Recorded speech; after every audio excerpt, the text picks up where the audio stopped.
everybody, it's Emil from My Free Movement Coaching. In this video, I just wanted to go over some of the details of using an exercise band. So to get started, just going over what an exercise band is and how it functions.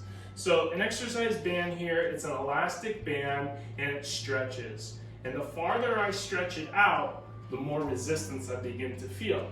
So we're gonna reference that as a resistance curve, and it's an ascending resistance curve in a sense. So the farther out you stretch the band, the more resistance you're going to feel. So it's important to know that, because when you get started with your exercises, you might find the first 1 or 2 reps, maybe 3, you're going to need to make some adjustments as to how close or where you're placed in relation to where the band is anchored. Okay, so let's talk about that. I'm going to anchor my band right here, and if I'm going to do my first exercise, which is going to be a mid-row, I'm going to get started, and I'm going to start here, and I'm going to do the row, and I'm going to find, wow, this is a little easy. So I'm going to take a little step back, and I'm going to perform the row here. And you can see there's more tension on the band, and my body has to work a little harder, okay? Secondly, if I'm doing the chest press, I'm going to face away from the anchor point here, and I'll get myself started. And if I start out too far and I can't quite complete the press, well, I know to move back. That decreases the distance and it decreases the resistance, so I'm successful completing a full range of motion. So let's talk about the movement in the full range of motion.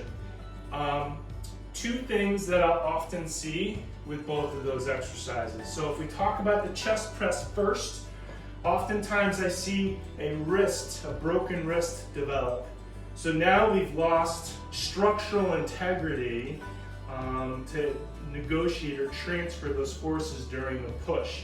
So you want to make sure that you're activating your forearm muscles underneath. That puts the wrist into a straight line, and you could very simply take a ruler, put it over the forearm, and make sure that the top of your wrist is in a straight line.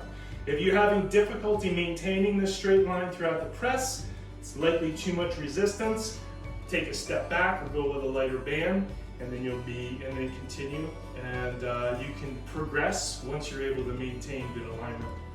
Secondly, with the rows, it's not uncommon, and I'll see people trying to add a little bit of extra movement to the row, and this is likely happening subconsciously, but you're just trying to get a little bit more motion than needs to occur. And so what I'm getting at, oftentimes I'll see people do a row and then they curl their wrist underneath them.